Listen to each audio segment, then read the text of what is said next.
للہ رب العالمین والعاقبۃ للمتقین والصلاۃ والسلام علی سید الانبیاء والمرسلین قال اللہ تعالی وتبارک فی القرآن المجید والفرقان الحمید بسم اللہ الرحمن الرحیم اذا زلزلت الارض زلزالها واخرجت الارض اثقالها وقال الانسان ما لها یومئذ تحدث اخبارها صدق اللہ مولانا العظیم وصدق رسولہ النبی الکریم الرؤوف الرحیم اللہم نور قلوبنا بالقرآن وزین اخلاقنا بالقرآن وادخلنا الجنۃ بالقرآن ونجنا من النار بالقرآن قال اللہ تعالی وتبارک فی شان حبیبہ مخبرا وآمرا ان اللہ وملائکتہ یصلون علی النبی یا ایھا الذین آمنوا صلوا علیہ وسلموا تسلیما الصلاۃ والسلام علیک یا رسول اللہ وعلی آلک واصحابک یا محبوب رب العالمین الصلاۃ والسلام علیک یا نبی الرحمہ وعلی آلک واصحابک یا رسول الملاحم۔ تمام حمد و ثنا تعریف و توصیف اللہ جل مجدہ الکریم کی ذات بابرکات کے لیے جو خالق کائنات بھی ہے اور مالک شش جہات بھی۔ اللہ جل وعلا کی حمد و ثنا کے بعد حضور نبی اکرم شفیع امم رسول محتشم نبی مکرم اللہ کے پیارے امت کے سہارے رب کے محبوب دانائے غیوب مالک رقاب امم فخر عرب و عجم والی کون و مکان سیاہ لا مکان سید انس و جاں سرور لالا رخاں نیر تاباں سر نشین مہوشاں ماہ خوباں شہنشاہ حسینہ تتمہ دوراں سر خیل زہرہ جمالاں جلوائے صبح ازل نور ذات لم یزل باعث تکوین عالم فخر آدم و بنی آدم نیر بطہا راستار ما اوہا شاہد ما طغا صاحب علم نشرہ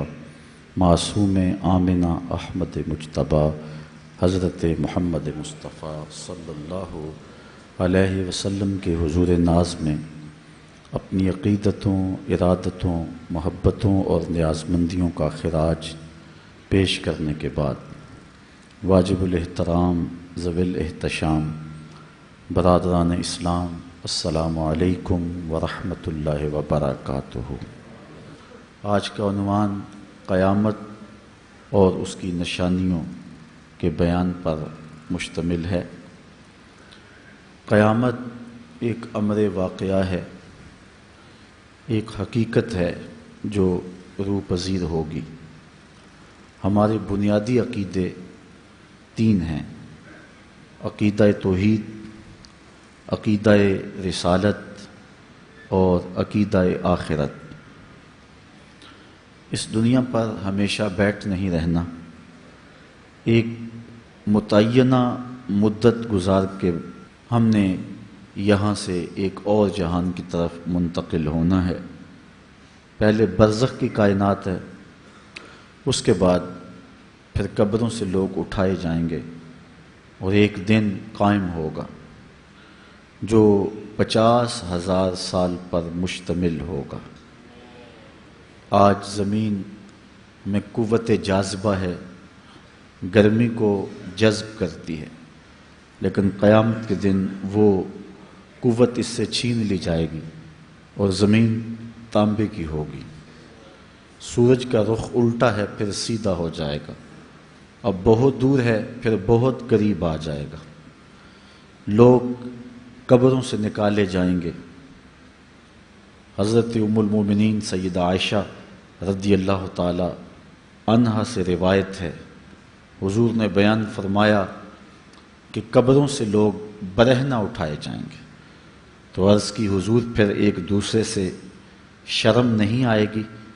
تو حضور نے فرمایا عائشہ معاملہ اس سے بھی سخت ہے، مطلب کیا؟ کسی کو ہوش رہا ہوگا تو شرم آئے گی، ہر شخص کو اپنی جان کے لالے پڑے ہوں گے، اور وہ دن 50,000 سال پر مشتمل ہوگا۔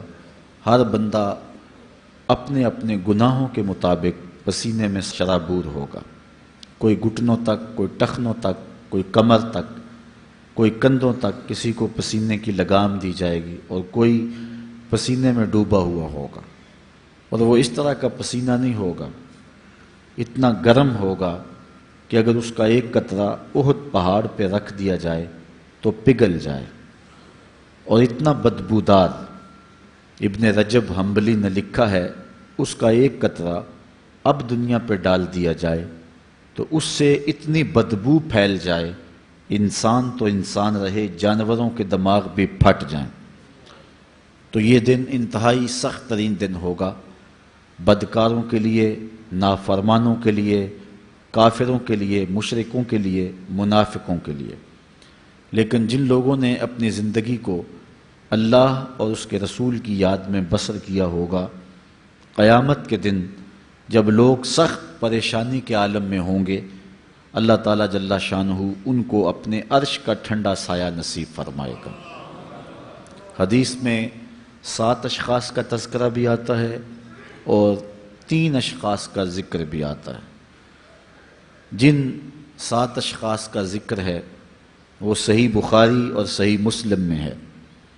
حضور علیہ السلام نے ارشاد فرمایا، سبعۃ یظلھم اللہ تعالی فی ظلہ یوم لا ظل الا ظلہ، امام عادل وشاب نشأ فی عبادۃ اللہ ورجل قلبہ معلق بالمساجد ورجلان تحابا فی اللہ اجتمعا علیہ وتفرقا الیہ ورجل دعته امرأة ذات منصب وجمال فقال انی اخاف اللہ ورجل تصدق بصدقة فأخفاها حتى لا تعلم شماله ما تنفق يمينه ورجل ذكر الله خاليا ففادت عيناه، او کما قال النبی صلی اللہ علیہ وسلم۔ حضور نے فرمایا اس دن جب کوئی سایہ نہیں ہوگا، 7 اشخاص کو اللہ تعالیٰ اپنے عرش کا ٹھنڈا سایہ بخشے گا۔ ان میں سے پہلا عادل حکمران ہے، دوسرا وہ جوان جس کی جوانی اللہ کی یاد میں گزری، عبادت میں بسر ہوئی، تیسرا وہ شخص کہ جس کا دل مسجد کے ساتھ لگتا ہے، چوتھا وہ شخص جس کو کسی عورت نے دعوت گناہ دی یا کسی عورت کو کسی مرد نے دعوت گناہ دی تو اس نے جواب میں کہا میں اللہ سے ڈرتا ہوں، اور پانچواں وہ شخص کہ جس نے مخفی انداز سے صدقہ کیا کہ جو دائیں ہاتھ نے خرچ کیا بائیں کو اس کی خبر نہ ہوئی، اور چھٹا وہ شخص کہ جو 2 لوگ اللہ کے لیے پیار کرتے ہیں اور اللہ کے لیے آپس میں جدا ہوتے ہیں، اور 7واں شخص کہ جس نے تنہائی میں بیٹھ کے اللہ کا ذکر کیا اور اس کی آنکھوں سے آنسو بہہ نکلے۔ تو یہ 7 اشخاص قیامت کے دن عرش الہی کے گھنے سائے تلے ہوں گے، اور انہیں حوض کوثر کا جام دیا جائے گا، اور جسے حوض کوثر کا جام عطا کر دیا جائے گا 50,000 سالوں پر مشتمل اس ایک دن میں اس کو دوبارہ پیاس نہیں لگے گی۔ تو وہ دن انتہائی سخت دن ہے، اللہ تعالیٰ اس کی سختیوں سے ہمیں محفوظ فرمائے۔ قیامت بہرحال قائم ہوگی، اور اللہ تعالیٰ قرآن مجید میں ارشاد فرماتا ہے اذا زلزلت الارض زلزالها وَأَخْرَجَتِ الْأَرْضُ أَثْقَالَهَا وَقَالَ الْإِنسَانُ مَا لَهَا يَوْمَئِذٍ تُحَدِّثُ أَخْبَارَهَا۔ جب زمین تھر تھر کانپنے لگے گی تو پھر حال یہ ہوگا کہ انسان پکار اٹھے گا کہ اس کو کیا ہو گیا، اور اس دن زمین ہر خبر بتا دے گی۔ آج زمین کے جس گوشے اور ٹکڑے پہ بندہ داد عیش دیتا رہا ہے، گناہ کرتا رہا ہے، دروازے بند کر کے لوگوں کی نگاہوں سے چھپتا رہا ہے، لیکن قیامت کے دن زمین سلطانی گواہ بن جائے گی، اور جو کہا ہر شے سامنے آ جائے گی۔ اسی طرح جو نیکی جہاں بھی کی ہے وہ بھی قیامت کے دن سامنے آ جائے گی۔ قیامت قائم ہونے سے قبل کچھ نشانیاں ظاہر ہوں گی جو حضور علیہ السلام نے بیان فرمائی۔ قیامت کب قائم ہوگی اس کے وقت کا تعین نہیں فرمایا، بلکہ جب بھی آئے گی اچانک آئے گی، لیکن اتنا بتایا کہ دن جمعۃ المبارک کا ہوگا اور عاشورے کا دن ہوگا، 10 محرم الحرام کی تاریخ ہوگی، اور شام کے میدان میں میدان محشر لگے گا۔ اسرائیل علیہ السلام سور پھونکیں گے اور اس کی آواز سے پہلے تو خوف پیدا ہوگا، پھر خوف بڑھتا جائے گا اور آواز بھی تیز ہوتی جائے گی۔ اس کی تیزی اور ہولناکی ایسی ہوگی کہ کانوں کے پردے پھٹنے لگیں گے۔ پھر اس کے بعد جو ہے وہ ہر شے اڑنے لگے گی۔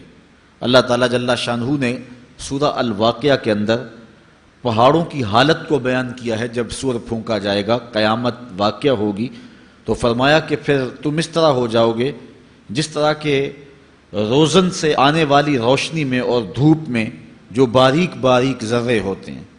کبھی آپ نے دیکھا ہو اندھیرے کمرے میں کسی جانب سے تھوڑا سا سوراخ اور اندر دھوپ آ رہی ہو، تو آپ ایک گوشے اور زاویے میں کھڑے ہو کے دیکھیں تو اس میں چھوٹے چھوٹے اڑتے ہوئے ذرات دکھائی دیتے ہیں۔ ان کو اگر آپ ہاتھ میں پکڑے مٹھی کھولیں تو کچھ نہیں ہوں گے، ہوتے تو ہیں لیکن باریک اتنے ہیں کہ وہ نظر نہیں آتے، تو ان کو عربی میں ہبا کہتے ہیں۔ اللہ تعالیٰ ارشاد فرماتا ہے یہ بڑے بڑے پہاڑ، یہ کیٹو، یہ ماؤنٹ ایورسٹ، یہ جو ہے وہ بڑے بڑے عالی نصب پہاڑ اس طرح ریزے ریزے اور ٹکڑے ٹکڑے ہو جائیں گے جس طرح روزن کی روشنی کے اندر چھوٹے چھوٹے باریک اور مہین ذرے ہوتے ہیں، جن کو تم تھامو پکڑو تو تمہارے ہاتھ میں تمہیں دکھائی نہیں دیتے، صرف دھوپ میں دیکھتے ہو۔ تو اس طرح یہ پہاڑ اتنے باریک حصوں میں بٹ جائیں گے، وہ اتنا زوردار جھٹکا ہوگا، اور انسانوں کو وہ جھٹکا زمین سے کھینچ کے باہر لے آئے گا۔ جتنے بھی قبروں میں گڑے ہوئے مردے ہوں گے، جب وہ جھٹکا آئے گا جس کو اللہ تعالیٰ نے ارشاد فرمایا اذا زلزلت الارض زلزالها واخرجت الارض اثقالها، زمین سارے بوجھ اگل دے گی، حتیٰ کہ درخت جڑوں سمیت باہر آ جائیں گے، پہاڑ اپنی تمام تر قوتوں سمیت جڑوں سمیت باہر آ جائیں گے، اور جتنے بھی زمین کے اندر دفینے اور خزانے ہیں سب باہر آ جائیں گے، قبروں میں گڑے ہوئے مردے بھی باہر آ جائیں گے۔ پھر اس کے بعد ٹوٹ پھوٹ کا شکار ہوں گے، پوری کائنات موت کی آغوش میں چلی جائے گی۔ یہ قیامت کا دن بہرحال قائم ہوگا۔ کافر کہتے تھے کہ جس قیامت سے ہمیں ڈراتے ہو وہ لاؤ کہاں ہے، تو ان کے مطالبے پہ فوراً قیامت قائم تو نہیں کی جا سکتی تھی۔ اللہ تعالیٰ جل شانہ نے فرمایا محبوب ان کو کہو تم بھی انتظار کرو، میں بھی انتظار کرتا ہوں، اور جس دن کا وعدہ دیا ہے وہ تم دیکھ لو گے۔ اور سورہ الواقعہ میں ارشاد فرمایا اذا وقعت الواقعہ لیس لوقعتها کاذبہ، جس دن وہ قائم ہوگی تو پھر کوئی انکار نہیں کرے گا۔ آج موت کا انکار کوئی نہیں کرتا، کسی دھرم میں، کسی مذہب میں، کسی عقیدے میں، کسی فرقے میں، کسی گروہ میں، کسی طبقہ زندگی میں آپ موت کا انکار نہیں پاتے۔ موت ہے ہنگامہ آرا کل زمیں خاموش میں، ڈوب جاتے ہیں سفینے موج کی آغوش میں۔ لیکن آج موت کا انکار نہیں ہوتا، قیامت کا انکار کرنے والے لوگ بہت سارے ہیں جو کہتے ہیں یہ دنیا ہی سب کچھ ہے۔ آج کل تو بہت سارے مسلمانوں کا انداز بھی یہ ہو گیا ہوا ہے کہ وہ قولاً تو نہیں لیکن جو عملی زندگی ہے وہ اسی بات کی گواہی دے رہی ہے جس طرح سب کچھ یہی دنیا ہو اور آخرت کوئی نہیں ہے۔ رویہ، انداز، طرز زندگی اور انداز معاشرت اسی کی طرف اشارہ دے رہے ہیں اور اسی بات کی چغلی کھا رہے ہیں کہ بس یہی دنیا ہے، بابر بیش کوش کہ عالم دوبارہ نیست۔ بابر نے کہا تھا کہ جو ہے وہ عیش کر لے، زندگی سے لطف اٹھا لے، دوبارہ زندگی نہیں ہے۔ اور آج یہ بات بھی کہی جاتی ہے یہ جہاں مٹھا اگلا کس نے ڈٹھا، اور یہ سارے قیامت کے انکار کی صورتیں ہیں۔ لیکن آج اگر کوئی مانتا یا نہیں مانتا، لیکن ایک وقت آئے گا پھر کوئی بھی انکار نہیں کر سکے گا۔ آج جو قیامت کے قیام پذیر ہونے کی تدہیق کرتا ہے اور دلائل دیتا ہے کہ یہ دن قائم نہیں ہوگا، قیامت کے دن وہ بھی انکار نہیں کر سکے گا، اس لیے کہ آنکھوں کے سامنے سب کچھ ہو جائے گا، جس طرح آج موت کا انکار نہیں ہوتا۔ تو ارشاد فرمایا جب وہ واقعہ پذیر ہو جائے گی پھر کوئی بھی اس کو جھٹلانے والا نہیں ہوگا۔ لیکن قیامت سے قبل کچھ واقعات ہوں گے جس سے لوگوں کو آگاہ کیا جائے گا کہ وہ قیامت کے آنے سے قبل اپنے اعمال سے توبہ کر لیں۔ آج تو توبہ کا دروازہ کھلا ہے، لیکن قرب قیامت میں سورج مغرب سے دوبارہ طلوع ہو جائے گا، جو ہی غروب ہوگا، غروب ہونے کے بعد دوبارہ طلوع ہو کے عصر کے وقت پہ آ جائے گا، اور پھر اس کے بعد دوبارہ غروب ہو جائے گا۔ تو یہ قیامت سے 40 سال پہلے ہوگا۔ اس کے بعد توبہ کا دروازہ بند کر دیا جائے گا۔ اگر کوئی توبہ کرے گا بھی تو قبول نہیں ہوگی۔ آج ہمیں موقع دیا گیا ہے کہ مرنے سے 1 سال پہلے بھی توبہ کر لیں، 1 مہینہ پہلے بھی توبہ کر لیں، موت سے 1 دن پہلے بھی توبہ کر لیں، 1 گھنٹہ پہلے بھی توبہ کر لیں، 1 لمحہ پہلے بھی توبہ کر لیں۔ اللہ تعالیٰ یہ نہیں دیکھتا کہ اس کی ساری زندگی گناہوں میں گزری ہے، وہ دیکھتا ہے میرا بندہ آخر میری چوکھٹ پہ آ گیا، وہ پچھلے سارے گناہ معاف فرما دے۔ بلکہ حضور علیہ السلام نے صحابہ کو ایک مثال سے سمجھایا کہ ایک آدمی جنگل میں سفر کر رہا تھا اور اونٹ کے اوپر اس کا سامان بھی تھا، اس کی ضروریات زندگی بھی تھیں، اس کا توشہ بھی تھا، کھانا پینا بھی تھا، خود بھی سوار تھا۔ چلتے چلتے جنگل میں کسی درخت کے ساتھ اپنا اونٹ باندھ کر کے وہ دوپہر کاٹنے کے لیے، سستانے کے لیے وہاں کچھ دیر کے لیے رکا۔ نیند آئی، تھوڑی دیر کے بعد جب آنکھ کھلی تو کیا منظر دیکھتا ہے کہ اونٹ نہیں ہے، اس کے اوپر ہی اس کا سامان ہے، زیادہ سفر ہے۔ اب صحرا میں اونٹ کا کھو جانا گویا زندگی کا کھو جانا ہے۔ اس بات کا ادراک وہ لوگ رکھتے ہیں جنہوں نے صحراؤں کا سفر کیا ہے۔ ہمارے اگر یہاں اس شہری آبادی میں، ہمارے اس ملک میں اگر کوئی شخص جو ہے وہ قافلے سے بچھڑ جائے، پیچھے رہ جائے تو وہ بات اور ہے۔ یہاں انسانی آبادی ہے، اور جنگلوں میں، صحراؤں میں جہاں کئی کئی 100 میل تک کوئی انسانی اور حیوانی آبادی نظر نہیں آتی، تو وہاں سواری کا اور توشہ سفر کا جو ہے وہ ہٹ جانا اور جدا ہو جانا اور گم جانا، یہ سیدھی سیدھی موت ہے۔ اب اس نے دائیں بائیں بھاگ کر کے دیکھا کہ اونٹ کہیں ملے، لیکن اونٹ نہیں ملا، تو وہ دوبارہ آ کے اس درخت کے ساتھ ٹیک لگا کے بیٹھ گیا موت کے انتظار میں کہ اب توشہ سفر بھی گیا، سامان سفر بھی گیا، سواری بھی گئی، اور یہاں کوئی انسانی آبادی بھی نہیں ہے، تو اب موت کا ہی انتظار ہے۔ تو وہ موت کے انتظار میں بیٹھ گیا۔ اچانک اس کو نیند آ گئی، تھوڑی دیر کے بعد آنکھ کھلی تو اس نے کیا منظر دیکھا کہ اونٹ جو ہے وہ اس کے پاس کھڑا ہوا ہے اور ماں ساز و سامان کھڑا ہوا ہے۔ تو پھر اس کو اتنی خوشی ہوئی، اونٹ کیا ملا، زندگی مل گئی۔ اس نے کہا اللہم انت عبدی وانا ربک، اے اللہ تو میرا بندہ اور میں تیرا رب۔ کہنا اس نے یہ تھا اے اللہ میں تیرا بندہ اور تو میرا رب، لیکن فرحت و مسرت سے، وفور خوشی سے اس کی زبان بل کھا گئی، اور اسے خوشی میں ہوش ہی نہ رہا کہ میں کیا کہہ رہا ہوں۔ وہ کیا کسی نے کہا تھا کہ جب بھی تیری قربت کے امکان نظر آئے ہم اتنے خوش ہوئے کہ پریشان نظر آئے۔ یا وہ کسی نے کہا تھا کسی کے آنے سے ایسے ہوش اڑے ساقی کے، شراب سیخ پہ ڈالی اور بوتل میں کباب۔ تو کبھی ایسا بھی ہو جاتا ہے کہ انسان وفور مسرت کے اندر جو کہنا ہوتا ہے اس کے برعکس کوئی بات کہہ دیتا ہے، یہ اس کی خوشی کی انتہا کی کیفیت ہے۔ تو اس نے کہا اللہم انت عبدی وانا ربک، اے اللہ تو میرا بندہ اور جو ہے وہ میں تیرا رب۔ یہ جوش مسرت سے یہ بات اس کے منہ سے نکلی۔ حضور نے صحابہ کو فرمایا صحابہ بتاؤ اس بندے کو کتنی کو خوشی ہوئی ہے؟ صحابہ نے عرض کی حضور بہت زیادہ خوشی ہوئی ہے۔ تو حضور علیہ السلام نے فرمایا جب کوئی بندہ توبہ کر کے مالک کی دہلیز پہ پلٹ آتا ہے اللہ تعالیٰ اس سے بھی زیادہ خوش ہوتا ہے کہ یہ میرا بندہ میری دہلیز پہ آ گیا ہے، یہ توبہ کے دروازے پہ آ گیا ہے۔ تو اس لیے قیامت سے قبل توبہ کا دروازہ کھلا ہوا ہے، لیکن 40 سال قبل توبہ کا دروازہ بند ہوگا، سورج مغرب سے طلوع ہوگا۔ پھر کوئی توبہ کرنا چاہے گا بھی، بلکہ ہر کوئی توبہ کرنا چاہے گا، لیکن پھر توبہ جو ہے وہ قبول نہیں ہوگی۔ اسی طرح اور بہت سارے واقعات قیامت سے قبل جو ہیں وہ ظاہر ہوں گے، جن کی نشاندہی حضور نبی رحمت صلی اللہ علیہ وسلم نے فرمائی ہے۔ حضرت حذیفہ بن اسید انصاری رضی اللہ تعالی عنہ فرماتے ہیں کہ حضور تشریف لائے اور ہم کسی امر میں بات کر رہے تھے، تو حضور علیہ السلام نے ارشاد فرمایا کہ تم کس چیز کا تذکرہ کر رہے ہو؟ تو ہم نے عرض کی حضور ہم قیامت کے بارے میں ذکر کر رہے ہیں۔ تو حضور علیہ السلام نے ارشاد فرمایا کہ قیامت اتنی دیر تک قائم نہیں ہوگی جب تک یہ نشانیاں پوری نہ ہو لیں۔ ان میں سے ایک حضور نے دھوئیں کا ذکر فرمایا، دوسرا دجال کا تذکرہ کیا، تیسرا دابت الارض یعنی یاجوج اور ماجوج کا تذکرہ کیا کہ وہ نکلیں گے، اس طرح سورج کا مغرب سے نکلنا اس کا ذکر کیا، حضرت عیسیٰ علیہ السلام کے نزول کا ذکر کیا۔ اسی طرح حضور علیہ السلام نے زمین کا 3 جگہوں سے بیٹھ جانے کا ذکر کیا، ایک مشرق میں، ایک مغرب میں اور ایک جزیرہ عرب میں، زمین دھنس جائے گی نیچے، اس کا ذکر کیا، اور یمن کی جانب سے ایک آگ نکلے گی جو لوگوں کو دھکیل کر کے شام کے میدان میں لے آئے گی، اس کا تذکرہ کیا۔ فرمایا جب تک یہ نشانیاں پوری نہیں ہو جاتی اتنی دیر تک قیامت قائم نہیں ہوگی۔ تو یہ قیامت کے آنے سے قبل جو ہیں وہ نشانیاں ہیں جو ظاہر ہوں گی۔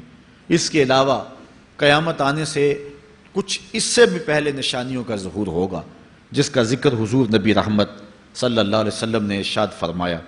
حدیث جبریل اس پہ بہت معروف ہے، جس کو حضرت عمر بن خطاب رضی اللہ تعالیٰ عنہ روایت کرتے ہیں۔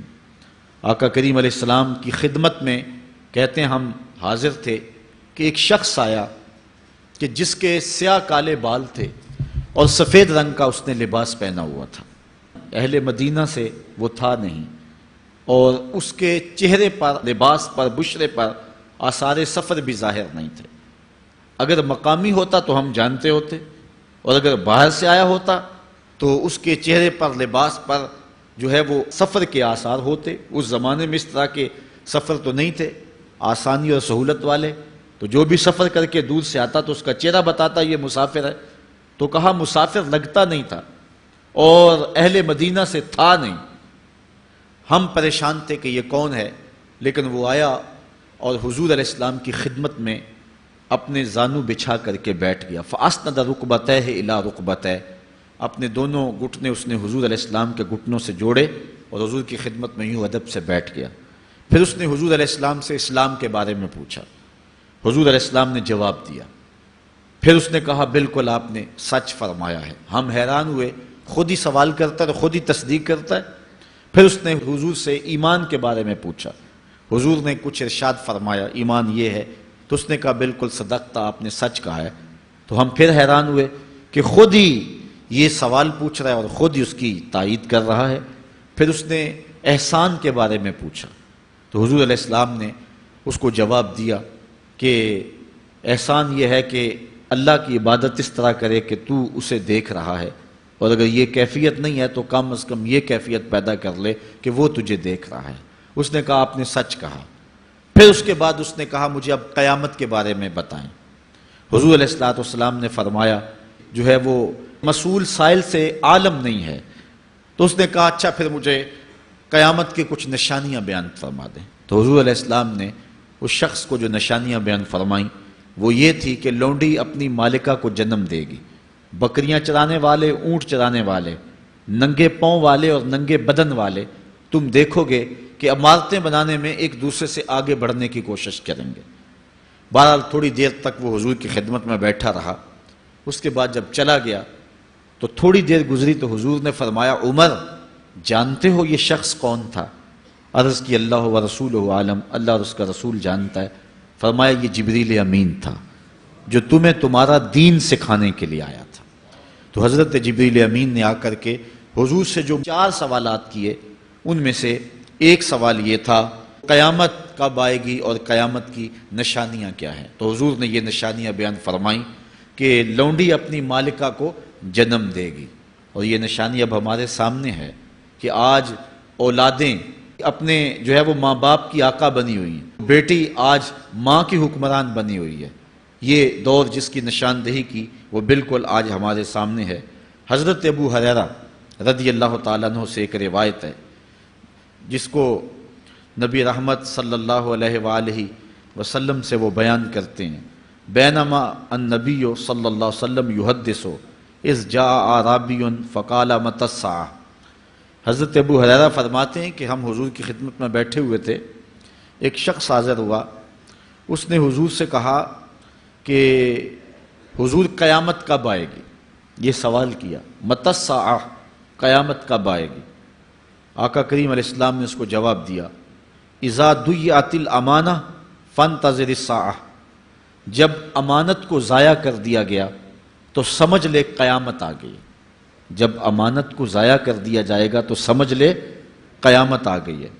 قالا کیف اضاعتھا، عرض کی حضور امانت کو ضائع کرنا کیا مفہوم رکھتا ہے، اس کا مطلب کیا ہے؟ تشریح پوچھی حضور سے، تو حضور علیہ السلام نے جو جواب دیا وہ سماعت کیجئے۔ قال اذا وسد الامر الى غیر اہلہ فانتظر الساعہ، فرمایا جب معاملات نااہل لوگوں کے سپرد کر دیے جائیں تو سمجھ لے کہ قیامت آ گئی۔ جب مسندوں کے اوپر مسندوں کے حقدار نہیں ہوں گے، جب زاغوں کے تصرف میں عقابوں کا نشیمن آ جائے گا، جب تخت و تاج کے مالک غدار، بے دین اور نااہل لوگ ہوں گے، جب تخت و تاج کی حکمرانی اور مسلح و امامت کے مسند کے اوپر بیٹھنے والے بھی نااہل ہوں گے، تو پھر سمجھ لینا کہ قیامت جو ہے وہ ظاہر ہو رہی ہے، اور قیامت کا پھر انتظار کرنا۔ آج جس زمانے سے ہم گزر رہے ہیں، ہم ذرا نظر اٹھا کر کے دیکھیں تو جس بھی منصب پر ہم کسی شخص کو دیکھتے ہیں، الا ماشاءاللہ کثیر تعداد یہی ہے کہ نااہل لوگ جو ہیں وہ عالی مرتبت مناصب کے اوپر بیٹھے ہوئے ہیں، جو کہ ان کے حقوق کو اور ان کے انتظام کو بھی نہیں جانتے، جو اس مسند کے تقاضوں سے بھی آگاہ نہیں ہیں، وہ بھی اس مسند کے اوپر بیٹھے ہوئے ہیں۔ ایک زمانہ تھا، یہ ہمارے بچپن کی کہانی ہے، کہ ایک مرتبہ اسمبلی میں بحث ہوئی آبپاشی کے بارے میں، کہ فصلوں تک معقول پانی نہیں پہنچتا اور جو ہے وہ فصل اچھے طریقے سے جو ہے وہ نہیں اگ پا رہی، اور ہمارا ملک زرعی ملک ہے، تو اس کے بارے میں سوچا جائے۔ تو بہرحال اس پہ جب بحث شروع ہوئی تو ایک رکن اسمبلی اٹھا، اس نے کہا کہ پہلی بات تو یہ ہے کہ فصلوں تک پانی پہنچتا ہی نہیں ہے، اور دوسری بات یہ ہے جو پہنچتا بھی ہے وہ بھی راستے میں جو بجلی والے ہیں وہ بجلی نکال لیتے ہیں، اب وہ بجلی نکل چکی ہوتی ہے پانی سے، اب وہ خالی پانی جو ہے وہ فصلوں کو کیا کرے گا؟ تو جب نااہل لوگ ایسی مسندوں کے اوپر اور ایسے مناصب کے اوپر بیٹھے ہوئے ہوں گے اور ہم لوگ ان کو منتخب کرتے ہیں، تو پھر آپ قیامت کا انتظار کیجئے، پھر قیامت آنے میں کوئی دیر نہیں ہے۔ تو حضور علیہ الصلوۃ والسلام نے 2 لفظوں کے اندر قیامت کے بارے میں یہ بات ارشاد فرما لی۔ یہ میں نے آپ کو اپنے بچپن کی کہانی سنائی ہے، لیکن اس دور کی کوئی ایک کہانی ہو تو میں آپ کے سامنے رکھوں۔ اس دور میں تو جو عالی مرتبت مناصب کے اوپر بیٹھے ہوئے انہیں سورہ فاتحہ تک نہیں آتی، سورہ اخلاص تک نہیں آتی ہے، تو اب بتاؤ کہ یہ قیامت کے قرب کی علامت ہے کہ نہیں ہے؟ آپ دیکھیں جس تخت پہ بھی، جس تاج پہ بھی، اور جس مسند اور منصب پہ بھی جو موجود ہے، کیا وہ اس کا حق ادا کر سکتا ہے یا اس کی اہلیت رکھتا ہے؟ وہ کیا کسی شاعر نے کہا تھا کہ ہر شاخ پہ الو بیٹھا ہے، انجام گلستاں کیا ہوگا؟ اور رومی نے اپنے زمانے میں کہا تھا کہ سگ وزیرو گرگ میرو موشرا درباں شود، این ارکان سلطنت ملک را ویراں شود۔ یہ ایک دردناک کہانی ہے، لیکن قیامت کی نشانیوں کے حوالے سے آپ اس بات کو سمجھیں اور حضور علیہ السلام کے فرمان کی روشنی کے اندر ہم اپنے حالات کا جائزہ لیں۔ حضرت انس رضی اللہ تعالی عنہ سے ایک روایت ہے، کہتے ہیں سمعت رسول اللہ صلی اللہ علیہ وسلم یقول، میں نے حضور علیہ السلام کو فرماتے ہوئے سنا ہے۔ یہ حضرت انس رضی اللہ تعالیٰ عنہ وہ صحابی ہیں جنہوں نے 10 سال تک حضور کی نوکری کی ہے، اور کہتے ہیں 10 سال میں ایک بار بھی ایسا نہیں ہوا کہ حضور نے مجھے اف بھی کہا ہو۔ کہتے ہیں کبھی ایسا ہوتا کہ میرے ہاتھ سے کوئی برتن ٹوٹ جاتا، ازواج مطہرات جو ہیں وہ اس پہ ناراض ہونے لگتی، تو حضور علیہ السلام روک دیتے، فرماتے اسے کچھ نہ کہو، اس برتن کی عمر ہی اتنی لکھی ہوئی تھی، یہ اتنے عرصے کے لیے ہی پیدا کیا گیا تھا۔ تو آقا کریم علیہ السلام نے جو ہے وہ ازواج مطہرات کو بھی روکا کہ وہ مجھے جھڑکے نہ۔ خدمت رسول اللہ صلی اللہ علیہ وآلہ وسلم 10 سنین، میں نے پورے 10 سال حضور کی نوکری کی ہے۔ بلکہ جب آپ کہیں گے کہ حضور کے خادم کا نام کیا ہے، سارے صحابی حضور کے خادم ہیں، لیکن نام حضرت انس رضی اللہ تعالی عنہ کا آئے گا۔ یہ حضور علیہ السلام کے خادم خاص ہیں، اور حضور سے بہت ساری باتیں انہوں نے سنی ہیں۔ تو ان باتوں میں سے ایک بات کہتے ہیں سمیت رسول اللہ صلی اللہ علیہ وسلم یقولو، میں نے رسول کریم صلی اللہ علیہ وسلم کو کہتے ہوئے سنا، ان من اشراط الساعۃ ان یرفع العلم، قیامت کی نشانیوں میں سے ایک نشانی یہ ہے کہ علم اٹھا لیا جائے گا، جہالت پھیل جائے گی، علم اٹھا لیا جائے گا۔ آج لفظ زیادہ ہو گئے ہیں، انفارمیشن زیادہ ہو گئی ہے، لیکن جس کو علم کہا جاتا ہے، جو مومن کے سینے کا جمال اور نور ہے، آج وہ اٹھا لیا گیا ہے۔ آج لوگ کہتے ہیں جی جتنا علم آج ہے اتنا علم پہلے تو نہیں تھا۔ آج کوئی غزالی دکھاؤ، کوئی رازی دکھاؤ، کوئی رومی دکھاؤ، کوئی احمد بن حنبل جیسا شخص دکھاؤ، کوئی محمد بن حسن شیبانی جیسا شخص دکھاؤ، کوئی امام ابو حنیفہ کے نالین کی خاک جیسا شخص بھی دکھاؤ. تو یہ ایک غلط بات ہے کہ جی پہلے زمانے میں اتنا علم نہیں ہوتا تھا، اب علم بہت زیادہ ہو گیا، جی علم بہت زیادہ پھیل گیا. علم نہیں پھیلا ہے، یہ چند معلومات ہیں، انفارمیشن کا دور ہے اور خبریں ہیں. جو علم ہے، جو کہ مومن کے سینے کا جمال ہے اور باطن کا نور ہے، جو زندگی کی راہوں کو اجالتا ہے اور زمانے کو مالک کی دہلیز کے قریب کرتا ہے اور انسان کو انسانیت سکھاتا ہے، وہ علم جو ہے وہ اٹھتا چلا جا رہا ہے. اور حضور سے پوچھا گیا کہ حضور علم سینوں سے اچک لیا جائے گا، سینوں سے کھینچ لیا جائے گا؟ فرمایا نہیں، علماء اٹھا لیے جائیں گے. جب علماء فوت ہو جائیں گے تو ان کی جگہ اس درجے کے لوگ نہیں آئیں گے، پھر زوال پذیر سلسلے ہوتے چلے جائیں گے، علم اٹھا لیا جائے گا. جب سینے علم سے خالی ہو جائیں گے تو پھر قیامت آ جائے گی. اس لیے حضور علیہ السلام کا فرمان ہے، کائنات کی ہر شے علماء کی زندگی کی دعائیں مانگتی ہے. حتی الحیتان فی البحر، یہاں تک کہ سمندروں اور دریاؤں کے اندر مچھلیاں بھی علماء کی زندگی کی دعائیں مانگتی ہیں. انہیں پتا ہے علماء ہیں تو کائنات معرض وجود میں آئی تو موجود رہے گی، اگر علماء نہیں ہوں گے تو کائنات جو ہے وہ بالکل قیامت کا شکار ہو جائے گی. تو پہلی چیز حضور نے ارشاد فرمایا ان یرفع العلم، علم اٹھا لیا جائے گا. ویکثر الجہل، اور جہالت عام ہو جائے گی. علم کی جگہ جو ہے وہ جہالت عام ہو جائے گی. آج علماء نہیں رہے ہیں، آج ہم جو ہے وہ انحصار کرنے لگے ہیں چند ٹیلی ویژن چینلوں پہ، اور اس کا نتیجہ کیا ہے کہ مختلف چینلز کے اوپر بیٹھے بہت سارے لوگ گمراہی پھیلا رہے ہیں. یہ ایک الگ داستان ہے، ایک الگ کہانی ہے کہ کس طرح سے علم کا گلا گھونٹا جا رہا ہے اور کس طرح جو ہے وہ لوگوں کو گمراہ کیا جا رہا ہے. یہ جہالت کی کثرت ہے. اور تیسری بات جو حضور نے ارشاد فرمائی، وَيَكْسُرَ الزِّنَا، زنا عام ہو جائے گا. نظر کا زنا یہ تو اس زمانے کے اندر برا رہا ہی نہیں ہے. لوگ اس میں کوئی آر ہی نہیں سمجھتے. کسی کی بہن اور بیٹی کو دیکھنا اور اپنی آنکھوں کو شہوات سے بھرنا، یہ بندہ محسوس ہی نہیں کرتا ہے. حضور علیہ السلام نے ارشاد فرمایا، من زنا زنیا بہی ولو بہی تان دارہی، جس نے زنا کیا یہ عمل اس کے گھر بھی لوٹے گا، اگرچہ وہ اپنی دیواریں اونچی اونچی کیوں نہیں کر لیتا. اگر آج کوئی کسی کی بہن بیٹی پر اپنی نظروں کو غلیظ کرتا ہے تو وہ یہ کیسے کہہ سکتا ہے کہ میری بہن اور میری بیٹی کسی کی گندی نظروں کا شکار نہیں ہوگی؟ یہ مقافات عمل ہیں. گندم از گندم بروید جو ز جو، از مقافات عمل غافل مشو. اس لیے بدکاری پھیل جائے گی، نظر کی بدکاری اور ہر طرح کی بدکاری. اور یہ اتنا برا اور کبھی کام ہے کہ اللہ تعالیٰ جل شانہ نے قرآن مجید میں اسے کھلی بے حیائی قرار دیا ہے. آج میڈیا کے ذریعے، آج انٹرنیٹ کے ذریعے اور یہ جو موبائل پیکج کی مصیبت نکلی ہے، اس سے معاشرے کا امن خراب ہو گیا اور معاشرے کے اندر حیا کا جوہر جو ہے وہ لوٹ لیا گیا ہے. اپنی نسلوں کی حفاظت کریں، ان کے ہاتھوں سے جو ہے وہ ناول چھینیں اور ان کے ہاتھوں سے جو ہے وہ اس طرح کی مخرب اخلاق سیڈیز چھین لیں اور ان کے ہاتھوں میں اللہ کا قرآن دیں اور رسول کریم علیہ السلام کی احادیث تھمائیں اور ان کو راہ حق کا مسافر بنائیں.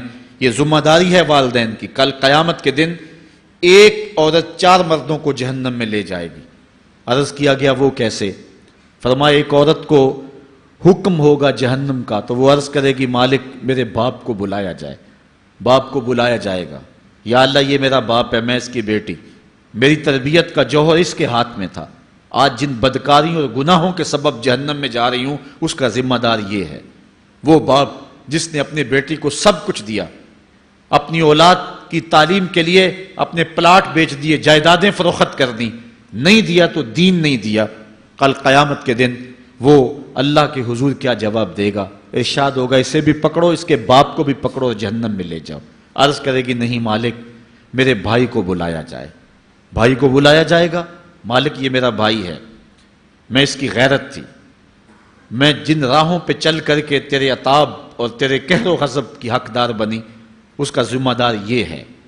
اگر یہ مجھے روکتا، اپنی آبرو کی حفاظت کرتا، اپنی ناموس کا پہرا دیتا تو میں ان راستوں کی مسافر کیسے بنتی؟ میری خرابی کا ذمہ دار یہ ہے. اب وہ بھائی کیا جواب دے گا جو چوکوں اور موڑوں پہ کھڑا ہو کے آنے اور جانے والی بہنوں اور بیٹیوں کو دیکھتا ہے اور یہ سمجھتا ہے کہ میری بہنیں اور میری بیٹیاں گھر میں محفوظ ہیں؟ وہ قیامت کے دن کیا جواب دے گا؟ ارشاد ہوگا اسے بھی پکڑو، اس کے باپ کو بھی پکڑو، بھائی کو بھی پکڑو، جہنم میں لے جاؤ۔ عرض کرے گی نہیں مالک، میرے شوہر کو بھی بلایا جائے۔ بلایا جائے گا، مالک یہ میرا شوہر ہے اور میں اس کی بیوی، میری تربیت کا جوہر ماں باپ کے بعد اس کے ہاتھ میں تھا اور اس کے پاس طلاق کی دھمکی ایسی چیز تھی، مجھے جو چاہتا منواتا اور جس انداز میں ڈھالنا چاہتا مجھے ڈھال لیتا، لیکن اس نے مجھے کبھی راہ حق کی طرف نہیں بلایا تھا۔ وہ شوہر کیا جواب دے گا جو خود اپنے دوستوں کو چائے پہ بلا کے اور اپنی بیوی کو سامنے برہنہ منہ بٹھا کے بعد میں اس کے حسن کی داد مانگتا ہو، بتاؤ بھابی کیسی ہے؟ تو وہ کیا جواب دے گا قیامت کے دن؟ ارشاد ہوگا اس کو بھی پکڑو، اس کے باپ کو بھی، اس کے شوہر کو بھی اور اس کے بھائی کو بھی جہنم میں لے جاؤ۔ عرض کرے گی نہیں مالک، میرے بیٹے کو بھی بلایا جائے۔ بیٹے کو بلایا جائے گا، مالک یہ میرا بیٹا ہے، میں اس کی ماں ہوں، میرے سینے میں اس کے لیے تڑپتی ہوئی ممتا تو نے رکھی تھی، یہ روٹھ جاتا تو زندگی اجاڑ ہو جاتی، جو بھی چاہتا ضد کر کے منوا لیتا، مجھے کسی کے گھر کے برتن بھی مانجنے پڑے تو میں نے اس سے بھی گریز نہیں کیا، اس کی ہر فرمائش کو پورا کیا، اپنا زیور بیچ کے اس کی تعلیم مکمل کروائی۔ اگر یہ ضد کرتا کہ امی آپ نماز نہیں پڑھتی، میں آپ کے ہاتھ کا کھانا نہیں کھاؤں گا، امی آپ یہ عمل کیوں کرتی ہیں، یہ شریعت میں جائز نہیں ہے، تو میں جو ہے وہ کھانا نہیں کھاؤں گا، تو کیا میری ممتا مجبور نہ ہو جاتی؟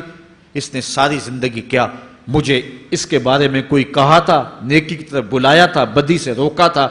جس بیٹے نے اپنی ماں سے ہر ضد پوری کروائی ہو تو اس نے صرف دین کے بارے میں کوئی ضد نہیں کی ہے، تو وہ کل قیامت کے دن کیا جواب ہوگا؟ ارشاد ہوگا اسے بھی پکڑو، اس کے باپ کو بھی پکڑو، اس کے خاوند کو بھی پکڑو، بھائی کو بھی پکڑو، بیٹے کو بھی پکڑو اور پانچوں کو گھسیٹ کے جہنم میں لے جاؤ۔ فرمایا ایک عورت 4 مردوں کو قیامت کے دن جہنم میں لے جائے گی۔ اس لیے میں اور آپ آج دیکھ لیں کہ ہمارا آخرت کا معاملہ کیا ہونے والا ہے اور ہم نے اس دنیا کے اندر کس طرح اپنی حفاظت کرنی ہے۔ چوتھی چیز جو حضور نے ارشاد فرمائی، وَيَكْسُرَ شُرْبَ الْخَمْرِ، اور شراب پینا عام ہو جائے گا۔ یہ قرب قیامت کی علامت ہے۔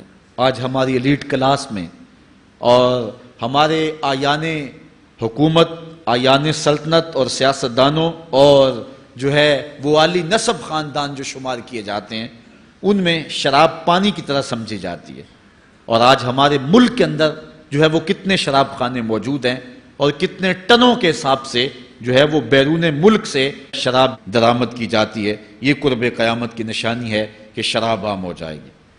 ایک روایت میں آتا ہے شارب الخمر کعابد الوثن، شراب پینے والا بت پوجنے والے کی طرح ہے۔ کتنا سخت فرمایا گیا، اور کل قیامت کے دن سخت رسوا ہوگا جو دنیا کے اوپر شراب پیتا رہا ہوگا۔ اللہ تعالی ہم سب کو محفوظ فرمائے۔ وَيَكِلَّ الرِّجَالِ وَيَكْسُرُ النِّسَاءَ، اور ایک نشانی حضور نے یہ ارشاد فرمائی کہ مرد تھوڑے ہو جائیں گے اور عورتیں زیادہ ہو جائیں گی۔ ایک تو عورتوں کی افزائش زیادہ ہوگی، اور دوسری بات مختلف ہنگاموں میں، حادثات میں اور جنگوں میں مرد قتل کر دیے جائیں گے اور عورتیں زیادہ ہو جائیں گی، یہاں تک کہ حضور نے فرمایا حتی یکون ل50 امرأۃ القیم الواحد، یہاں تک کہ 50 عورتوں کا ایک مرد منتظم ہوگا۔ 50 عورتیں ہوں گی اور کمانے والا صرف ایک مرد ہوگا۔ یہ قرب قیامت کے حالات ہیں جو حضور نے بیان کیے۔ حالات اس طرف بڑھ رہے ہیں اور ایک وقت وہ آنے والا ہے کہ بالکل جو حضور نے فرمایا وہ چیزیں سامنے آئیں گی۔ حضرت ابو سعید خدری رضی اللہ تعالی عنہ سے ایک روایت سنیے۔ حضور نے ارشاد فرمایا مجھے قسم ہے اس رب کی جس کے قبضے میں میری جان ہے، اتنی دیر تک قیامت نہیں آئے گی، یہ وقت بھی آئے گا کہ جانور انسان سے باتیں کریں گے، انسان ان کی بولی سمجھے گا اور وہ ان سے باتیں کریں گے۔ وَحَتَّى تُكَلِّمَ الرَّجُلَ عَزْبَةُ صَوْتِهِ، اور اس کے کوڑے کی جو رسی ہے، اس کا جو پھندنا ہے، وہ بھی انسان سے باتیں کرے گا۔ وَالشِّرَاكُ نَالِهِ، اور اس کے جوتے کا تسمہ بھی اس سے بات کرے گا۔ يُخْبِرَ فَخِذُهُ بِمَا أَحْدَثَ أَهْلُهُ بَعْدَهُ، اس کا گھٹنا اس کو بتا دے گا اس کے بعد میں اس کے گھر والوں نے جو باتیں کی ہیں۔ یہ حالات پیدا ہو جائیں گے۔ آج موبائل اور جدید ٹیکنالوجی آ رہی ہے تو اس بات کو سمجھنا مشکل نہیں ہے۔ اس زمانے کے اندر جب کہ ان چیزوں کا تصور بھی نہیں تھا، صحابہ نے پھر بھی یقین کیا کہ ہوگا، حضور نے کہا ہے، اور آگے بیان کیا۔ اور آج تو حالات نظر آ رہے ہیں کہ بالکل جو حضور نے بتایا وہ سب کچھ جو ہے وہ ہونے والا ہے۔ حضرت ابو ہریرہ رضی اللہ تعالی عنہ سے ایک روایت ہے، یہ وہ صحابی ہیں جنہوں نے سب سے زیادہ حضور علیہ السلام کے فرامین امت تک پہنچائے ہیں، کثرت کے ساتھ حضور کی صحبت کا دور پایا اور اصحاب صفہ میں سے تھے، زندگی کا ایک ایک لمحہ حضور کی قربت میں گزارا۔ حضرت ابو ہریرہ رضی اللہ تعالیٰ عنہ فرماتے ہیں کہ رسول کریم صلی اللہ علیہ وسلم نے ارشاد فرمایا، اذا اتخذ الفیء دیوالا، جب مال غنیمت کو، جب سرکاری خزانے کو اپنی ذاتی دولت سمجھا جائے گا، اس میں تصرف کیا جانے لگے گا، سرکاری خزانے میں لوگ جس طرح چاہیں گے تصرف کریں گے، ایک زمانہ آئے گا اور وہ دیکھ لو بالکل ہمارے سامنے۔ والامانۃ مغنما، اور امانت کو مال غنیمت سمجھا جائے گا، جس طرح غنیمت بندہ استعمال کرتا ہے وہ امانت کو اس طرح غنیمت سمجھے گا اور اس کو جو ہے وہ غصب کر جائے گا۔ والزکوٰۃ مغرما، اور زکوٰۃ کو ٹیکس سمجھے گا، مجبور ہو کے دے گا، وہ زکوٰۃ دینا چاہے گا ہی نہیں۔ اور آج کتنے لوگ ہیں جو زکوٰۃ نہیں دیتے؟ اگر لوگ صحیح طور پہ زکوٰۃ ادا کر دیں اور زکوٰۃ کے جو حقدار ہیں ان تک پہنچے تو پاکستان میں صرف 1-2 سالوں کے اندر غربت ختم ہو جائے۔ اتنی دولتیں ہیں لوگوں کے پاس، اتنی جائیدادیں ہیں لوگوں کے پاس۔ ایک تو سارے لوگ زکوٰۃ ادا نہیں کرتے، دوسرا یہ ہے حقداروں تک نہیں پہنچتی۔ پیشہ ور مانگنے والے اور اس موسم کے اندر جو ہے وہ اپنے آپ کو غریب ظاہر کر کے اور مختلف اپنی مجبوریاں ظاہر کر کے مال ہتھیانے والے بہت سارے ہیں، اور زکوٰۃ دینے والا کہتا ہے میں جلدی جلدی فارغ ہو جاؤں۔ جتنی محنت مال کو کمانے میں صرف کی ہے، اتنی ہی محنت حقداروں کو تلاش کرنے کے لیے بھی کرے تاکہ اس کی زکوٰۃ اصل مصارف تک پہنچے۔ تو قرب قیامت میں یہ ہوگا کہ زکوٰۃ کو ٹیکس جانا جائے گا۔ وَتُعُلِّمَ لِغَيْرِ الدِّينِ، اور علم دین کے لیے حاصل نہیں کیا جائے گا، دین کے علاوہ کے لیے حاصل کیا جائے گا۔ اس کے 2-3 مفاہیم ہیں۔ ایک تو مفہوم ہے کہ علم دین حاصل کرنا لوگ چھوڑ دیں گے، وہ انجینئر اور ڈاکٹر اور کیا کچھ بننے کے لیے جو ہے وہ علم حاصل کریں گے۔ نام خدمت انسانی ہی ہے کہ میں یہ سب کچھ کر کے اپنے وطن کی خدمت کروں گا، انسانیت کی خدمت کروں گا، لیکن بعد میں جب مسندوں پہ بیٹھتے ہیں اور جو حال کرتے ہیں وہ کسی سے مخفی نہیں ہے۔ مسیحا پھر کس روپ کے اندر آتا ہے اور کس طرح قوم کو دونوں ہاتھوں سے لوٹتا ہے، یہ قرب قیامت کی نشانیاں ہیں۔ ہر بندہ جو ہے وہ علم تعلیم حاصل اچھا انسان بننے کے لیے نہیں، با کردار شخص بننے کے لیے نہیں، اچھا مومن بننے کے لیے نہیں، صالح فرد بننے کے لیے نہیں، بلکہ کمائی کرنے کے لیے، زیادہ زیادہ پیسے کمانے کے لیے وہ علم حاصل کرے گا۔ اور دوسری یہ بات کہ جو دین کا علم بھی حاصل کریں گے وہ بھی غرض و غائد جو ہے وہ اپنی چھوڑ دیں گے جس مقصد کے لیے جو ہے وہ علم حاصل کیا جاتا ہے۔ اور یہ قرب قیامت کی نشانی جو حضور نے بیان کی یہ بھی ہم اپنے زمانے میں دیکھ رہے ہیں۔ وَأَطَاعَ الرَّجُلُ امْرَأَتَهُ، اور آدمی اپنی بیوی کی اطاعت کرے گا، جو بیوی کہے گی وہ مانے گا۔ وَأَقَّى أُمَّهُ، اور ماں کو آگ کر دے گا، ماں کی پرواہ نہیں کرے گا، ماں کی نافرمانی کرے گا، بیوی کی بات کو ترجیح دے گا اور ماں کی بات جو ہے اس کو ثانوی حیثیت دے گا۔ بہت بدبخت تو ایسے ہیں کہ جو ماں باپ کو ویسے ہی دقیانوسی کا تانا دے کے کہتے ہیں تمہیں تو پتہ ہی نہیں کسی بات کا دنیا کہاں چلی گئی، اور ان کی کسی بات کو، کسی مشورے کو اور کسی حکم کو کوئی ترجیح نہیں دیتے۔ لیکن جب بیوی اور ماں دونوں کا حکم مقابلے میں آ جائے تو اس وقت وہ بیوی کے حکم کو ترجیح دیں گے۔ یہ قرب قیامت کی علامت ہے جو کہ ہم واضح طور پہ اپنے معاشرے میں دیکھ رہے ہیں۔ وَأَدْنَى صَدِيقَهُ وَأَقْصَى أَبَاهُ، دوست قریب ہوں گے، باپ دور ہوگا۔ دوستوں کو قربت دی جائے گی، ان کے ساتھ بیٹھنا اٹھنا بھی ہوگا، کھانا پینا بھی ہوگا، گپ شپ بھی ہوگی۔ دوست ایک بیل دے تو بندہ دوڑا جائے گا دوست کی پکار پہ، لیکن ماں باپ جو مرضی کہیں تو ماں باپ کی بات کو کوئی ترجیح نہیں دی جائے گی۔ یہ قرب قیامت کی نشانیوں میں سے ایک نشانی ہے، اور اس وجہ سے آج لوگ محروم ہو گئے ہیں اور گھروں میں برکت نہیں رہی۔ ماں باپ اگر کچھ کہیں کوئی چیز لانے کے لیے بھی کہیں تو بچہ 100 بہانے کرتا ہے اور دوست کی پکار پہ لبیک کہتا ہوا بھاگ اٹھتا ہے۔ وَظَهَرَتِ الْأَصْوَاتُ فِي الْمَسَاجِدِ، مسجدوں میں لڑائیاں ہوں گی، مسجدوں میں جو ہے وہ آوازیں بلند ہوں گی لڑائیوں کی، ایک دوسرے سے الجھاؤ پیدا ہو جائیں گے۔ آج ہماری مسجدوں میں پنکھا بند کرنے سے لڑائیاں شروع ہو جاتی ہیں۔ یہ بالکل آپ کے قریب ایک شہر میں ہوا ہے، ایک آدمی قتل ہو گیا صرف اس معاملے میں کہ وہ ایک کہہ رہا تھا کہ لائٹ بند کر دو، اور دوسرے نے کہا کہ میں نماز پڑھ رہا ہوں تو تم نے مجھے دیکھا نہیں، اور اس بات پہ لڑائی شروع ہوئی، حتیٰ کہ فائرنگ تک نوبت پہنچی، اور ایک آدمی جو ہے وہ قتل ہو گیا۔ آپ نے اخبارات میں پڑھا ہوگا۔ تو اس طرح مسجدوں کے اندر جو ہے وہ لڑائیاں شروع ہو جائیں گی، یہ قرب قیامت کی نشانی ہے۔ وَسَادَ الْقَبِيلَةِ فَاسِقُهُمْ، قبیلے کا سردار سب سے فاسق اور بدتر شخص ہوگا، خاندان کا، قبیلے کا، برادری کا، وہی سربراہ ہوگا، وہی قائد ہوگا، وہی لیڈر ہوگا، وہی پنچ ہوگا جو جتنا بڑا غنڈہ اور جتنا بڑا بدماش ہے اس کو ہی جو ہے وہ سرپرستی جائے گی۔ شرافت نام کی چیز ہی باقی نہیں رہے گی۔ شرافت کے بل بوتے پہ آگے نہ کوئی سیاست میں آ سکے گا، نہ کوئی خاندان میں آگے آ سکے گا، بلکہ اب تو حال ہی ہوا کہ ہماری محافل اور آراس کے اندر بھی جو مہمان خصوصی رکھے جاتے ہیں وہ بھی اس اعتبار سے نہیں رکھے جاتے کہ متقی شخص تلاش کرو جس کو مسند صدارت پہ بٹھایا جائے، جس کو مہمان خصوصی رکھا جائے۔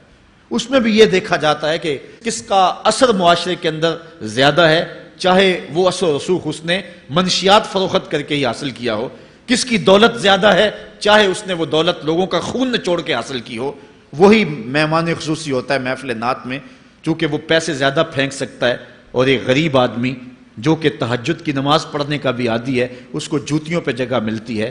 اس کا قصور صرف یہ ہے کہ وہ غریب ہے اور اس کے پاس حرام کی کمائی نہیں ہے۔ یہ حضور علیہ السلام نے نشانی فرمائی، اور جو آج ہم اپنی آنکھوں سے دیکھ رہے ہیں۔ وَسَادَ الْقَبِيلَةِ فَاسِقُهُمْ، قبیلے کا سردار جو ہے وہ بدتر اور فاسق شخص ہوگا۔ وَكَانَ زَعِيمُ الْقَوْمِ أَرْذَلَهُمْ، اور قوم کا جو سردار ہوگا وہ قوم کا کمینہ ترین شخص ہوگا، یعنی قوم کا جو سب سے کمینہ شخص ہوگا وہ سب سے اونچی والی مسند پہ بیٹھا ہوگا۔ اور آپ دیکھ لیں، صرف پاکستان میں نہیں پوری دنیا پہ دیکھ لیں کہ ایسا نہیں دیکھ رہے ہم کہ جو بدبخت ہے، جو کمینہ ترین شخص ہے، فلک نے بخشی ہے انہیں خواجگی، جو جانتے نہیں روش بندہ پروری کیا ہے، جن کو اپنے نفع نقصان کا بھی نہیں پتا، اپنے آپ کا بھی شعور نہیں ہے، ہم کون ہیں، کس لیے آئے ہیں، جو مقصد حیات سے بھی آگاہ نہیں ہے، تو وہ قوم کے سردار ہوں گے، سیاسی تنظیمیں ہوں یا دیگر تنظیمات ہوں، الا ماشاء اللہ۔ اکثر حال یہی ہے جو اللہ کے محبوب علیہ السلام نے بیان فرمایا، جہاں کہیں بھی شرافت، نجابت اور اچھے لوگوں کو برتری ہے، آہستہ آہستہ وہ کم ہوتی چلی جائے گی، اور یہی ہوگا سارے کا سارا نظام جب قیامت آئے گی تو یہی ہوگا کہ جتنا برا شخص ہوگا، جتنا کرپٹ شخص ہوگا، جتنا ظالم شخص ہوگا، جتنا ڈاکو لٹیرا اور انتہائی کمینہ صفت شخص ہوگا، وہی جو ہے وہ قوموں کا سردار ہوگا۔ وَأُكْرِمَ الرَّجُلُ مَخَافَةَ شَرِّهِ، اور آدمی کی عزت اس کی شر سے بچنے کے لیے کی جائے گی۔ فلاں بندے سے اگر تعلقات قائم نہ رکھے تو ہمیں نقصان پہنچائے گا۔ آج 10 نمبر کا غنڈہ بھی ہو تو لوگ اس سے تعلق ضرور استوار رکھتے ہیں، یہ فخر سمجھتے ہیں۔ آج کل افطار پارٹیاں ہو رہی ہیں اور اس میں ان کو بلایا جاتا ہے دعوت افطار پر جنہوں نے روزے ہی نہیں رکھے ہوئے۔ یہ افطار پارٹیاں نہیں ہیں، یہ ایک تماشا ہے جو لگایا جاتا ہے۔ اس لیے یہ ایک مزاج ہوگا قرب قیامت میں جس کا بیان حضور علیہ السلام نے کیا، جبکہ ہم ہر روز یہ اللہ سے وعدہ کرتے ہیں وَنَخْلَعُ وَنَتْرُكُ مَن يَفْجُرُكَ، دعائے قنوت میں کہتے ہیں اے اللہ جو تیرے حکموں کو توڑتا ہے ہمارا اس سے کوئی تعلق نہیں ہوگا۔ یہ روز عہد کرتے ہیں لیکن مسجد سے نکل کے اس عہد کو توڑ دیتے ہیں، بلکہ بہت سارے تو مسجد کے اندر ہی توڑ دیتے ہیں۔ وَظَهَرَتِ الْكَيْنَاتُ وَالْمَعَازِفُ، اور گانے والی اور بجانے والی عورتیں اور گیت گانے والی عورتیں، رنڈیاں، یہ جو ہیں وہ گانا شروع کر دیں گی اور یہ عام ہو جائے گا۔ اب تو حد ہو گئی کہ مذہب کے نام سے بھی یہ سب کچھ ہو رہا ہے۔ یہ شام کلندر کے نام سے جو پورے ملک کے اندر ایک جو ہے تقریب شروع ہوئی ہے، اس میں جو ہے ان عورتوں کو بلایا جاتا ہے اور لکھا ہوتا ہے باقاعدہ اشتہاروں کے اوپر کہ فلاں جو ہے وہ گانے والی آئے گی اور وہ جو ہے وہ اپنا کلام پیش کرے گی، اور یہ مذہب کے نام پہ ہو رہا ہے، اور حد یہ ہو گئی کہ یہ بڑھتا ہی چلا جا رہا ہے۔ اس کو روکنے کی گو مربوط کوششیں بھی نہیں ہوئی، لیکن ایک ایسا عمل تھا کہ جس کو ہر صاحب شخص برا سمجھتا ہے، لیکن اس کے باوجود یہ پھیلتا چلا جا رہا ہے، اور جو کچھ معاشرے میں ہو رہا ہے وہ حضور علیہ السلام نے پہلے ہی نشاندہی کی۔ وَشُرِبَتِ الْخُمُورُ، اور شرابیں پی جائیں گی، رنڈیاں ناچیں گی، گانے گائیں گی اور شرابیں پی جائیں گی۔ وَلَعَنَ آخِرُ هَذِهِ الْأُمَّةِ أَوَّلَهَا، اس امت کے بعد میں آنے والے لوگ پہلے گزروں پر لعنت کریں گے، کہیں گے انہیں تو پتہ ہی نہیں ہے۔ پاکستان کے اندر باقاعدہ آرٹیکل چھپے اخبارات میں کہ محمد بن قاسم جو ہے وہ ڈاکو تھا، سلطان محمود غزنوی لٹیرا تھا، یہ مضامین شائع ہوئے۔ صحابہ کو گالیاں نہیں دی جا رہی، کتنے لوگ ہیں جو صحابہ کو برا بھلا کہتے ہیں، اور حضور علیہ السلام کے والدین طیبین جن کی وساطت سے یہ درے اور گوہر شاہوار ہمیں نصیب ہوا، ان والدین کو ممبروں پہ بیٹھ کے کیا جہنمی نہیں کہا جا رہا؟ تو یہ وہ زمانہ، کیا امام حسین کو باغی نہیں کہا جا رہا؟ پہلے لوگ اندر داخل ہو کے کرتے تھے اور کتابچے چھاپتے تھے، اب آہستہ آہستہ ممبروں پہ بھی آ گئے اور یہ بات کہی جانے لگی ہے۔ اس پر باقاعدہ اجتماعات منعقد ہوتے ہیں، اس پہ کہا جاتا ہے۔ ایک ٹی وی چینل کے اوپر یزید کو جو ہے وہ رحمت اللہ تعالی علیہ کہا گیا، کیا کچھ نہیں ہوا، یہ سب کچھ آپ کے سامنے ہے، یہ حضور نے بیان فرمایا، یہ ہونا تھا۔ آقا کریم علیہ السلام نے ارشاد فرمایا وہ وقت آئے گا کہ جو آخر والے ہوں گے وہ سمجھیں گے کہ ہم ہی جو ہے وہ دیندار ہیں، ہمیں دین کا ٹھیکہ ہے، اور پچھلوں پر لعنت بھیجیں گے کہ انہیں کیا پتا تھا دین کا۔ آج پچھلوں کے عقائد پر حملے ہو رہے ہیں اور انہیں مشرک کہا جا رہا ہے۔ میں نے ایک دن کہا تھا، یہ بڑے زور سے کہا جاتا ہے جو یا رسول اللہ کہے وہ مشرک ہو جاتا ہے۔ میں نے کہا دیکھو اس فتوے کا اثر کہاں تک جاتا ہے۔ حضور علیہ السلام کے سارے صحابی آقا کریم علیہ السلام کی موجودگی کے اندر بھی، اور پھر دیکھیے مسلمہ کذاب کے مقابلے میں جو جنگ لڑی گئی، اس جنگ کے اندر حضرت خالد بن ولید نے لکھا کہ کافر بھی اللہ اکبر کا نعرہ لگاتے ہیں، ہم بھی اللہ اکبر کا نعرہ لگاتے ہیں، فرق ہی نہیں معلوم ہوتا اپنا کون سا ہے اور بیگانہ کون سا ہے۔ تو حضرت صدیق اکبر نے لکھا کہ جب وہ اللہ اکبر کا نعرہ لگائیں تم اس کے جواب کے اندر یا محمد آہو کا نعرہ لگاؤ۔ وَقَانَ شِعَارُ الْمُسْلِمِينَ يَوْمَئِذٍ یا محمد آہو، اس دن مسلمانوں کا شعار ہی یہ تھا، جو یا محمد یا رسول اللہ کہتا تھا وہی مومن مانا جاتا تھا، باقی کو تہہ تیگ کر دیا جاتا تھا۔ تو اگر یا رسول اللہ کہنا شرک ہے تو پھر سارے صحابی، وہ 10,000 صحابہ جو جنگ یمامہ میں شامل تھے، ان کے بارے میں پھر کیا کہو گے؟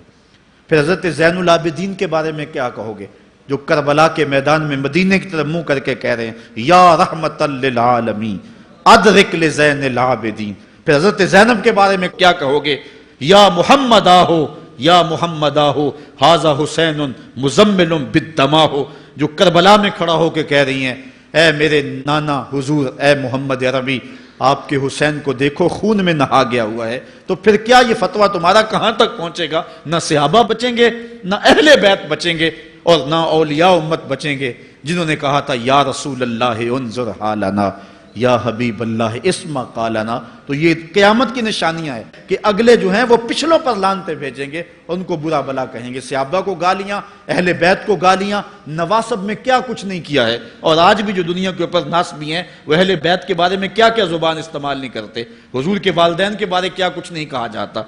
تو یہ سب کچھ ہونے والا ہے جو حضور علیہ السلام نے بیان کیا، کچھ ہو رہا ہے اور کچھ تم دیکھو گے اپنی آنکھوں کے سامنے۔ پھر ارشاد فرمایا فَارْتَقِبُوا عِنْدَ ذَلِكَ رِيحًا حَمْرَاءَ وَزَلْزَلَةً وَخَسْفًا وَمَسْخًا وَقَذْفًا وَآيَاتٍ تُتَابِعُ كَنِظَامٍ قُطِعَ سِلْكُهُ فَتُتَابِعُ۔ فرمایا کہ پھر جب یہ حالات ہوں گے اور یہ پوری طرح حالات معاشرے میں پیدا ہو جائیں گے تو پھر سرخ آندیاں آئیں گی، پھر انتظار کرنا سرخ آندیوں کا، وَزَلْزَلَةً اور زلزلے کا انتظار کرنا، وَخَسْفًا وَمَسْخًا وَقَذْفًا اور دھنسنے کا انتظار کرنا، اوپر سے پتھروں کے نازل ہونے کا اور شکلوں کے بگڑنے کا انتظار کرنا۔ اور آگے فرمایا وَآیَاتٍ اور ایسی نشانیاں آئیں گی ایک دوسرے کے پیچھے آئیں گی، جس طرح تسبیح کا دھاگا ٹوٹ جائے تو پیدل پہ اس کے دانے گرتے ہیں، تو یہ سارے عذاب جن کا ذکر حضور نے کیا میں مسلسل اوپر نیچے یہ تمہارے تک پہنچیں گے۔ حضرت انس رضی اللہ تعالیٰ عنہ سے ایک اور روایت لیتے ہیں، حضور علیہ السلام نے ارشاد فرمایا لا تقوم الساعۃ حتی یتقارب الزمان فتکون السنۃ کالشہر والشہر کالجمعہ وتکون الجمعۃ کالیوم ویکون الیوم کالساعہ وتکون الساعۃ کالدرمۃ بالنار۔ فرمایا جب قیامت آئے گی اتنی دیر تک قائم نہیں ہو سکتی جب تک زمانے مختصر نہیں ہو جائیں گے، زمانے سمٹ نہیں جائیں گے، حتیٰ کہ سال مہینے جتنا ہو جائے گا، اور مہینہ ایک جمعۃ المبارک جتنا ہو جائے گا، اور ایک جمعہ ایک دن جتنا ہو جائے گا، اور ایک دن ایک گھڑی جیسا ہو جائے گا، اور ایک گھڑی ایسے ہوگی جس طرح آگ کا شعلہ جلایا اور وہ بجھ گیا۔ اور آج آپ دیکھ نہیں رہے کہ دن کتنی جلدی گزرتا۔ کسی زمانے میں ہم گرمیوں کی چھٹیاں کاٹتے تھے تو گزرتی نہیں ہوتی تھی گرمیوں کی چھٹیاں، لیکن آج آپ دیکھیں یہ دوپہر نہیں گزرتی ہوتی تھی۔ رمضان المبارک گرمیوں کے روزے جب ہمارے بچپن میں آئے تھے تو دوپہر نہیں گزرتی ہوتی تھی، لیکن آج وہی گرمیاں ہیں، لیکن ادھر سے سورج طلوع ہوتا ہے ادھر سے غروب ہو جاتا ہے۔ وقت سمٹ گئے، زمانے سمٹ گئے، اور یہ قرب قیامت کی نشانیاں ہیں۔ خرابی اتنی زیادہ ہوگی، حضور نے ارشاد فرمایا، حضرت ابو ہریرہ سے ہے، آدمی گزرے گا اور ایک پرانی سی قبر دیکھے گا اور کہے گا وَيَقُولُ يَا لَيْتَنِي كُنْتُ مَكَانَ صَاحِبِ هَذَا الْقَبْرِ وَلَيْسَ بِهِ الدِّينُ إِلَّا الْبَلَاغُ۔ فرمایا انسان قبر کے قریب سے گزرے گا تو گزرتے ہوئے وہ ٹھنڈی آہ بھر کے کہے گا کاش کہ اس قبر کا مکین میں ہوتا، اور فرمایا دین سوائے آزمائش کے اور کچھ نہیں رہ جائے گا۔ یہ قرب قیامت کی وہ نشانیاں ہیں جو حضور علیہ السلام نے بیان کی۔ ایک اور نشانی حضور علیہ السلام نے بیان فرمائی کہ قرب قیامت کے اندر دین کا کام بھی درہم و دینار سے ہوگا۔ اس کے دو مفاہیم ہیں۔ ایک مفہوم تو یہ ہے کہ دین کا کام کرنے والے بھی پیسے ٹگے کے بغیر جو ہے وہ ایک قدم نہیں چلیں گے۔ کیا آج 2-2 3-3 لاکھ روپے نعت پڑھنے کے نعت خواں وصول ہم سے نہیں کر رہے؟ اور آج جو ہے وہ کیا دین کوڑیوں کے عوض بیچا نہیں جا رہا؟ آج گھر نکلنے سے قبل طے نہیں کیا جاتا کتنے اب دو گے، کتنے واپسی پہ دو گے، اور کتنے اوپر نچھاور کرو گے؟ دین کیا کوڑیوں کے عوض اور پیسے کے عوض بیچا نہیں جا رہا؟ ایک اس کا مفہوم یہ ہے، اور دوسرا مفہوم اس کا یہ ہے قرب قیامت میں اگر کوئی دین کا کام کرنا بھی چاہے گا تو درہم و دینار کے بغیر نہیں ہو سکے گا۔ یعنی اس کو ضرورت ہوگی کہ میرے پاس مال ہو، حالات ہوں، اور میں دین کا کام کروں۔ اگر اس کے پاس حالات نہیں ہوں گے تو دین کا کام اس کے لیے کرنا مشکل ہو جائے گا۔ جس طرح کسی زمانے میں علماء برگد کی چھاؤں میں بیٹھ کے، اور لوگ ان کے پاس بھی آ گئے، کوئی وسائل کی ضرورت نہیں تھی، وہ پڑھا سکتے تھے، لوگ بیٹھ گئے۔ امام محمد بن حسن الشیبانی جب پڑھانے بیٹھے تو آپ کی مجلس میں جو لوگ آ کے سیکھتے تھے وہ تعداد ان کی تو بہت ساری تھی، لیکن جو باقاعدہ آپ کی باتوں کو لکھتے تھے وہ 4000 لوگ تھے۔ 4000 کلمے اور دواتیں حضرت امام محمد بن حسن شیبانی کی مجلس کے اندر پڑھی ہوا کرتی تھی، اور باقی جو لوگ تھے حضرت غوث اعظم سیدنا شیخ عبد القادر جیلانی علیہ رحمہ، آپ جب تشریف لائے، ملا علی قاری نے نزہۃ الخاطر الفاتر فی مناقب شیخ عبد القادر میں لکھا ہے کہ آپ کی ایک ایک مجلس کے اندر 70 ہزار لوگوں کا اجتماع ہوا کرتا۔ آج تھوڑے لوگ اکٹھے ہو جائیں تو ہم خوش بھی ہوتے ہیں اور حیران بھی ہوتے ہیں، اتنے لوگ اکٹھے ہو گئے۔ میاں ضرورت ہے لوگوں کی کہ وہ دین سیکھیں، وہ جائیں ایسی مجالس کے اندر، لیکن لوگ سمٹ جائیں گے، نہیں جائیں گے۔ وسائل کی ضرورت ہوگی، وہ برگد کے درخت کے نیچے بیٹھ کر کے بھی لوگ جو ہیں وہ علم کا چراغ روشن کرتے تھے۔ جب لارڈ میکالے نے نصاب تعلیم مرتب کیا اور درس نظامی کو اور جو ہے عصری علوم کو الگ کر دیا، تو یہ علماء ہی تھے کہ جنہوں نے برگد کے درخت کے نیچے، پیپل کے درخت کے نیچے بیٹھ کر کے علم کے چراغ کو روشن رکھا۔ لیکن آج اگر تم ایسا کرنا چاہو گے تو کیا ممکن ہوگا کہ اس چراغ کو تم روشن رکھ لو؟ آج وسائل کی بہر صورت ضرورت ہے، اور آج سے صدیوں قبل علماء نے یہ فتویٰ دیا تھا کہ صدقہ کرنا، زکوٰۃ ادا کرنا یا دیگر امور خیر میں خرچ کرنا بڑا نیکی کا کام ہے، لیکن سب سے بڑا نیکی کا کام اس دور کے اندر آج سے قبل علماء نے فتویٰ دیا تھا کہ دین کے طالب علموں پہ خرچ کرنا ہے۔ ان پہ اگر خرچ کریں گے تو یہ وہ ایک ایسا موقع ہے کہ جس سے آپ جو ہے وہ حقدار تک حق بھی پہنچا لیں گے اور اس سے دین کو بھی تقویت ہوگی۔ آفاق کے ہر گوشے میں قرآن سنا کر دم لینا، اب رکنا نہیں، اب تھمنا نہیں، فردوس میں جا کر دم لینا، آفاق کے ہر ہر گوشے میں قرآن سنا کر دم لینا، اب رکنا نہیں، اب تھمنا نہیں۔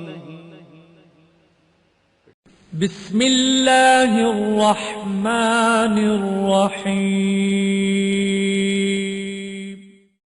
ہم جہد و عظیمت کے راہی، ہم جہد و عظیمت کے راہی، منزل پہ جا کر دم لیں گے، میدان عمل میں نکلے ہیں، میدان عمل میں نکلے ہیں، باطل کو مٹا کر دم لیں گے، ہم جہد و عظیمت کے راہی، منزل پہ جا کر دم لیں گے، آفاق کے ہر ہر گوشے میں، آفاق کے ہر ہر گوشے میں قرآن سنا کر دم لیں گے، اب رکنا